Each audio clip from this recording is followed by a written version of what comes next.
Hello, नमस्कार, आदाब, सत श्री अकाल, अस्सलाम वालेकुम। मैं मोहम्मद अहमद काज़मी लेकर आया हूँ आपका पसंदीदा कार्यक्रम आपके रूबरू। महाराष्ट्र एक बड़ी खबर है। बिल्कुल नए किस्म की सरकार बनी है। ऐसा तजर्बा पहली बार हो रहा है। इन हालात को समझने के लिए खबर के पीछे की खबर क्या है और आगे क्या हो सकता है, इसके लिए बात करने के लिए मैंने दावत दी है, इनवाइट किया है अपने वरिष्ठ पत्रकार दोस्त को, जो एक लंबे अरसे से अलग अलग प्लेटफॉर्म्स पर अलग अलग जबानों में लिखते रहे हैं, वदूद साजिद साहब। वदूद साजिद साहब, वेलकम है आपका मीडिया स्टार वर्ल्ड में। ये महाराष्ट्र में 36 दिन के बाद सरकार बनी है, इलेक्शन रिजल्ट डिक्लेयर होने के बाद। अलग अलग पार्टियों ने एक तरह से माजरत चाही कि हम सरकार नहीं बना सकते। सबसे पहले बीजेपी ने कहा कि हम सरकार नहीं बना पाएंगे, फिर एनसीपी, और फिर उनको एक महदूद सा टाइम मिला और उसमें भी बहरहाल एक अजीब सी बहुत से लोगों को शिकायत थी। लेकिन आखिरकार एक आधी रात को भी सरकार बनाई गई, राष्ट्रपति शासन होने के बावजूद, और अब एक बिल्कुल नए किस्म की सरकार बनी है। ये मुल्क की सियासत में एक नए किस्म का तजर्बा है। आप इसको महाराष्ट्र में सरकार, जिसमें एनसीपी, नेशनलिस्ट कांग्रेस पार्टी, और कांग्रेस और शिवसेना, जो शिवसेना के साथ पहचान होती थी बीजेपी की, और इनको एक ही नज़रिए की सरकार समझी जाती थी। लेकिन कल जो नज़ारा देखने को मिला मुंबई में, कि भगवा झंडे तो थे लेकिन बीजेपी नहीं थी, इसको आप किस तरह से देख रहे हैं? देखिए, आपने शुरू में एक बात कही कि 36 दिन के बाद, इलेक्शन के 36 दिन के बाद सरकार बनी, तो थोड़ा सा शुरू से और जो कल तक हुआ है उस तक छोटी छोटी चीज़ें समझने की ज़रूरत है। जी जी। उसमें यह कि बीजेपी तो सबसे बड़ी पार्टी है महाराष्ट्र में। 105 सीटें हैं उसकी, 288 सीटों में से। जी। तो आप ये देखिए कि वो उसी का हक था कि सरकार बनाए, और इलेक्शन से पहले इत्तेहाद था उनका शिवसेना के साथ। शिवसेना की 56 सीटें आई हैं। तो ये महाराष्ट्र में दो बड़ी पार्टियां हैं और एक बड़ा ग्रुप है। चूँकि इलेक्शन से पहले का इनका इत्तेहाद था, अलायंस था। इसको प्री पोल अलायंस कहते हैं। तो कायदे में सरकार इन्हीं को बनानी चाहिए थी। लेकिन यहाँ एक बात समझनी ज़रूरी है कि शिवसेना ने यह दावा किया कि हमारा बीजेपी के साथ ये समझौता हुआ था ज़बानी, अमित शाह के साथ। यानी उद्धव ठाकरे ने कहा, जो शिवसेना की चीफ हैं, कि अमित शाह के साथ हमारी ये बात हुई थी कि सरकार जो है दोनों मिलाकर तो बनाएंगे ही, लेकिन जो चीफ मिनिस्टरशिप है, वज़ीर आला का जो ओहदा है, वो भी 2.5 साल चलेगा। तो शिवसेना ये एश्योरेंस, जैसा कश्मीर में भी हुआ एक बार, और कश्मीर में हुआ, यूपी में हुआ, तो शिवसेना ये एश्योरेंस पब्लिकली चाहती थी। तो बीजेपी ने इसको बहरहाल मना किया कि ऐसा तो कोई समझौता हुआ नहीं था। अब हम नहीं कह सकते कि इसमें शिवसेना झूठ बोल रही है, बीजेपी झूठ बोल रही है, लेकिन बहरहाल बीजेपी अपने उस पर कायम रही कि हमारा ऐसा कोई मुआहदा नहीं हुआ था। शिवसेना यही कहती रही कि मुआहदा हुआ था और हमें तो 2.5 साल की चीफ मिनिस्टरशिप चाहिए। फिर उन्होंने ये भी एग्रेसिव होकर दावा करना शुरू कर दिया कि हमें फर्स्ट 2.5 साल, पहले 2.5 साल चाहिए। तो यहाँ बात बिगड़ गई। हो कोई समझौता हो, मुमकिन है हो भी जाता, लेकिन बात यहाँ बिगड़ गई। अब इसको यूँ समझिए कि शिवसेना का कोई भरोसा नहीं किया जा सकता कि सच बोल रही थी कि झूठ बोल रही थी। एक अब यहाँ ये समझना, बीजेपी बोल करके पीछे हट गई थी। लेकिन बहरहाल बीजेपी ने जिस तरह से आखिर वक्त तक कोशिश की कि सरकार बना ले, चाहे दो ही 105 उनके हों और बाकी एक ही एमएलए हो, यानी 106 एमएलए पे सरकार बना ली। जी। और गवर्नर साहब ने हलफ भी दिला दिया। बहरहाल हमारा वो आज का इशू नहीं है। इस वक्त सरकार बन गई है, शिवसेना लीड कर रही है। जैसा कि आपने कहा, नेशनलिस्ट कांग्रेस पार्टी जो शरद पवार की पार्टी है, शरद पवार पुराने कांग्रेसी हैं। तो जाहिर है कि उनके बारे में ये नहीं कहा जा सकता कि वो फ़िरका परस्त हैं या फ़िरका परस्तों के साथ मिले हैं कभी। और बीजेपी के साथ तो उन्होंने एनडीए में रहे हैं वो, लेकिन उनकी जो पार्टी की आइडियोलॉजी है वो लिखित रूप पर में उसको ये नहीं कहा जा सकता कि वो फ़िरका परस्त है। वो सेकुलर पहचान के साथ, सेकुलर पहचान है। ऐसे ही कांग्रेस है, चाहे उसने काम कैसे भी किए हों, लेकिन उसकी पहचान भी बहरहाल सेकुलर की है। अब इन दो पार्टियों ने कांग्रेस के 44 हैं और एनसीपी के 54, इन्होंने मिला के 56 वाली जो शिवसेना है उसको सपोर्ट कर दिया और उसकी सरकार कल बन गई। कल इन्होंने हलफ ले लिया है। हलफ में भी बड़ी दिलचस्प बात हुई है कि जो चीफ मिनिस्टर हैं उद्धव ठाकरे, उन्होंने बाल ठाकरे के नाम पे हलफ उठाया और कांग्रेस के जो मिनिस्टर्स हैं उन्होंने सोनिया गांधी के नाम पे हलफ उठाया और जो एनसीपी के मिनिस्टर्स हैं उन्होंने शरद पवार के नाम पे हलफ उठाया। ये बिल्कुल नए किस्म का हलफ है, पहली बार आपको देखने को मिल रहा है। पार्लियामेंट्री जो आमतौर पर जो होता है लैंग्वेज है उसमें ईश्वर, अल्लाह, खुदा और इसी तरह के 1-2 नाम और हैं। हाँ, जो अपने विश्वास के गॉड उन पे होता है। और जो नास्तिक हैं वो कुछ भी नहीं कहते। तो बहरहाल यहाँ यह समझना जरूरी है कि शिवसेना की पॉलिसी क्या है, जो उसकी फाउंडिंग आइडियोलॉजी है, यानी जब उसकी बुनियाद पड़ी 19 जून 1966 को मुंबई के शिवाजी पार्क में, जहाँ ओथ हुई है कल। तो बाला साहब ठाकरे जो उद्धव ठाकरे के वालिद थे और पॉलिटिकल कार्टूनिस्ट थे, उन्होंने ये पार्टी बनाई थी। तो उन्होंने क्यों बनाई थी ये समझना जरूरी है। तो उन्होंने जो आइडियोलॉजी लिखी थी अपने कॉन्स्टिट्यूशन में शिवसेना के, वो 5 चीजें लिखी थी, वो सुनना बहुत जरूरी है। 6 चीजें। हिंदुत्व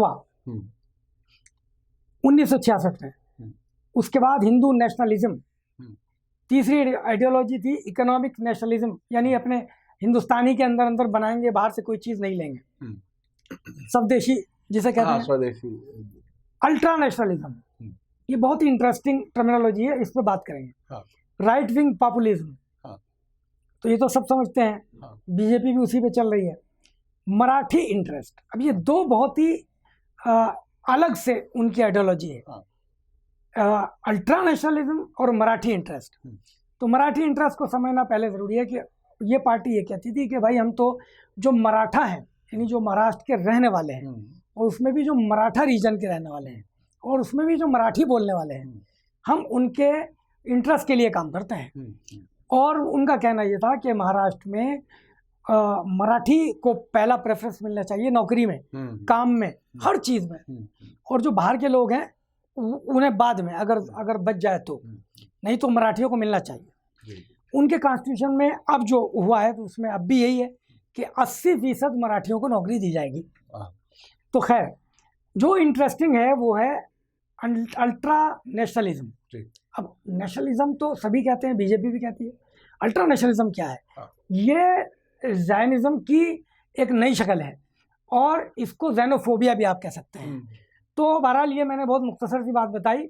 उन्होंने अपनी इस ज़ायनिज्म जो इजराइल का नजरिया है वही तकरीबन इनका है, सहीयुनी जिसे कहते हैं उर्दू में, और ज़ायनिज्म अंग्रेजी में। और अल्ट्रा नेशनलिज्म का मतलब ये भी होता है कि हम किसी के भी सामने खुलकर बेशर्म बन के अपनी बात करेंगे, दूसरा नाराज हो के खुश हो। तो ये तो है इनकी पॉलिसी। ये जो लोग कहते हैं कि पॉलिसी बदली है, आज का एक ताज़ा वाक़या बताता हूँ। अभी एक प्रेस कॉन्फ्रेंस हुई थी चीफ मिनिस्टर की, तो एक रिपोर्टर ने उनसे पूछ लिया कि क्या आपने सेकुलरिज्म पे कोई समझौता कर लिया है, सेकुलरिज्म को आप मानेंगे? तो वो बहुत नाराज़ हुए। उन्होंने उल्टा उसी से पूछा रिपोर्टर से कि सेकुलरिज्म क्या है। तो उन्होंने कहा कि आपको मालूम नहीं है सेकुलरिज्म क्या है? कि ना, मुझे सिर्फ वही मालूम है जो कॉन्स्टिट्यूशन में लिखा है। तो बहरहाल वो नाज नखरे उन्होंने अभी से दिखाना शुरू कर दिए हैं। अब जो मिनिमम प्रोग्राम है उसका जो पहला पैराग्राफ है उसमें 2 बार सेकुलरिज्म लफ्ज इस्तेमाल हुआ है।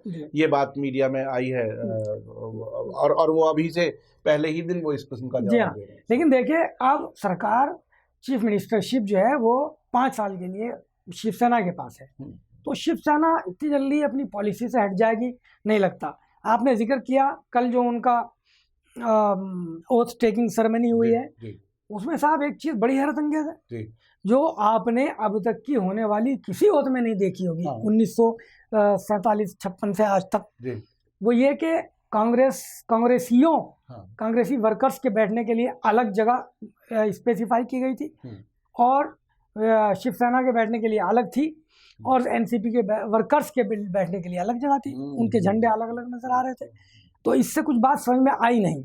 फिर वो जो ओथ लेने के बाद स्टेज पे, जैसा कि सब सुनते थे कि और भी दूसरी पार्टीज के लीडर वहाँ जमा थे, खड़े होके एक साथ हाथ उठा के हिला के इत्तेहाद का मुजाहरा करेंगे, यूनिटी का, फोटो खिंचवाया वो भी नहीं हुआ। वो ओथ लेने के बाद चले गए चीफ मिनिस्टर साहब। तो इसी तरह से सोनिया गांधी और राहुल गांधी भी नहीं गए। सोनिया गांधी राहुल गांधी नहीं गए। तो ये इंतहाई मजबूरी की सरकार है। बाकी इसमें एक सबक है, कभी वक्त खत्म हो जाए तो मैं बात कह दूं कि देखिए बीजेपी ने या ख़ासतौर पर उसके प्राइम मिनिस्टर और उसके सदर अमित शाह ने जिस तरह पूरे मुल्क को इस वक्त परेशानियों में जो है घेर रखा है और हर आदमी इस वक्त परेशान है और वो किसी की सुन ही नहीं रहे हैं। इकोनॉमिक स्लो डाउन बहुत ज़्यादा है और फ़िरक़ावाराना महाज पे भी लोग परेशान हैं। तो उसमें एक सबक है बीजेपी के लिए बहुत बड़ा कि खुद उसकी अपनी अलाइज ने, जो बीजेपी से भी ज़्यादा सख्त नज़रिया रखती है वो बहुत सेकुलरिज्म के खिलाफ और फ़िरक़ा परस्ती के हक़ में, और 1970 में जो मुसलमानों के खिलाफ फसाद हुआ था, इसमें सबसे ज़्यादा बड़ा रोल शिवसेना ने प्ले किया। सब शिवसेना का जो अखबार है और सामना, उसके बारे में आम लोगों का तासुर ये है, मतलब मैं जर्नलिस्ट के तौर पर नहीं, लेकिन वहाँ आम लोगों का तासुर ये रहा कि साहब अगर रोजाना सामना अखबार पढ़ा जाए तो ऐसा लगता है कि ये किसी भी दिन मुसलमानों को समंदर में फेंक देंगे। यानी इतनी नफरत उनके अखबार में मुसलसल रहती है। अब सेकुलरिज्म और सेकुलर पार्टियों के साथ मिलकर के सरकार बनाना, ये कितनी मजबूरी की हालत में हुआ होगा, ये बहुत इंपॉर्टेंट है। इसमें एक सबक कांग्रेस के लिए भी है कि हालांकि बहुत से लोगों ने मुझसे कहा, जो तजिया निगार हैं, एनालिस्ट हैं, कि यहाँ से अब कांग्रेस कहाँ जाएगी। तो जाहिर है कि कांग्रेस के जवाल की इंतहा है कि उसे वहाँ महाराष्ट्र में अगर वो बीजेपी को सपोर्ट करती तो शायद, हालांकि बीजेपी भी फ़िरक़ा परस्त है, सेकुलर नहीं है, लेकिन शिवसेना उसका 10 गुना है। शिवसेना ने बाबरी मस्जिद को गिराने में अपना बाकायदा जिम्मेदारी ली थी, रोल प्ले किया और एडमिट किया। जी, और उसको फख्र के साथ कहते हैं। बाला साहब ठाकरे ने भी फख्र के साथ कहा। तो ये सब चीजें हैं। तो अब क्या देखते हैं, मतलब इंडिया की पॉलिटिक्स में ये तब्दीली जो आई है, इसका आने वाले दिनों में क्या असर नजर आएगा, और आम तौर पर जो अलायंस की हुकूमतें होती हैं, गठबंधन जो बनता है, उनके सामने मैं समझता हूँ सबसे बड़ा चैलेंज ये होता है कि वो अपनी अपनी आइडेंटिटी कैसे बचाएं ताकि उनके वोटर बाकी रहें।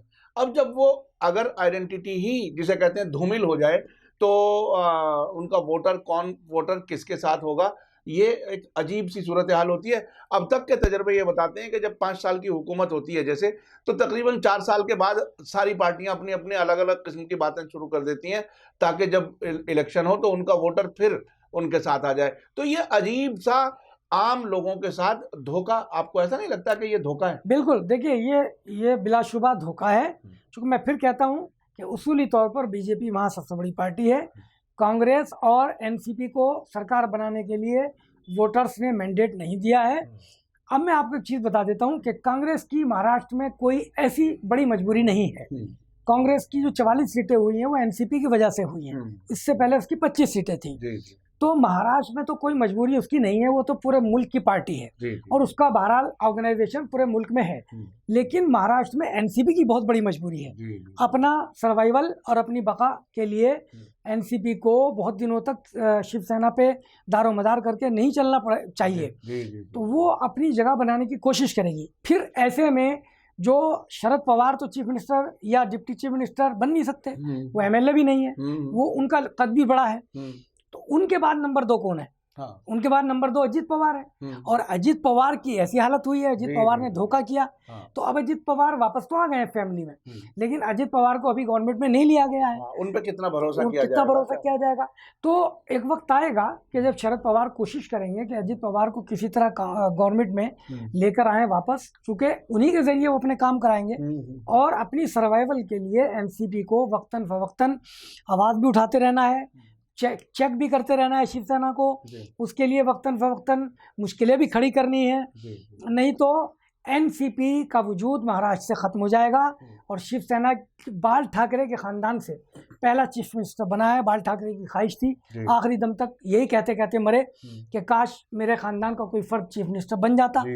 तो ये उनके मरने के बाद उनकी ख्वाहिश पूरी हुई है। तो उद्धव ठाकरे इतनी आसानी के साथ अपनी छवि वहाँ से बहुत जल्दी धूमिल नहीं होने देंगे और कोशिश करेंगे कि उनका बेस और मजबूत हो हालांकि इस वक्त पूरे महाराष्ट्र में उनका बेस मजबूत नहीं है, एनसीपी का भी नहीं है, सबके अलग अलग एरियाज हैं, लेकिन चूंकि अब उनकी सरकार बन गई है और पूरे महाराष्ट्र के वो चीफ मिनिस्टर हैं, तो वो कुछ कोशिश कर सकते हैं ऐसे फैसले लेकर कि ज्यादा से ज्यादा लोगों को अपना बना लें। और फिर किसानों के सिलसिले में फिर एनसीपी के लिए भी मुश्किल हो जाए। तो मुझे नहीं लगता कि एनसीपी और शिवसेना अभी माइनॉरिटीज़ के खिलाफ या मुसलमानों के खिलाफ कोई बहुत बड़ा कुछ ऐसा काम करेंगी।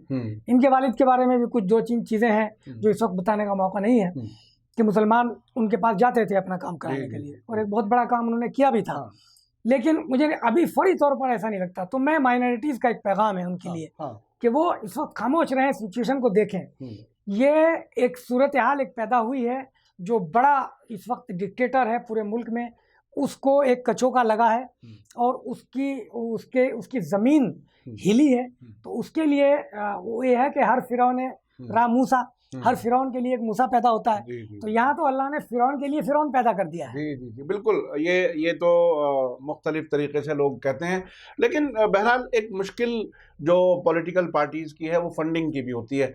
और मैं ये समझता हूँ कि चूँकि मुंबई जो वहाँ एक फाइनेंशियल कैपिटल जिसे कहते हैं, उस पर सारी पॉलिटिकल पार्टियाँ ये चाहती हैं कि वहाँ अगर हुकूमत होगी तो शायद उनकी इनकम जो कमीशन जो कॉर्पोरेशन है वहाँ के, उनका बजट एक स्टेट तक के बराबर है। जी, मैं वही कह रहा हूँ।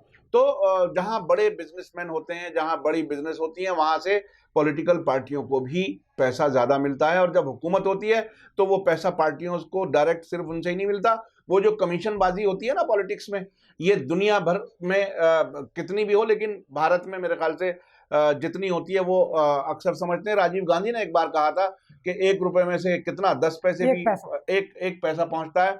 तो जब हम ऐसे पॉलिटिकल सिस्टम में हों और सारी पॉलिटिकल पार्टियां अपने आप को गैर महफूज और कमज़ोर महसूस करें, तो ऐसे में इसी तरह से सरकार बनाने के लिए टूट पड़ने वाली सूरत हाल होती है जो महाराष्ट्र में हुई है। इसी के साथ मुझे दीजिए इजाज़त। धन्यवाद, शुक्रिया। जय भारत, जय हिंद।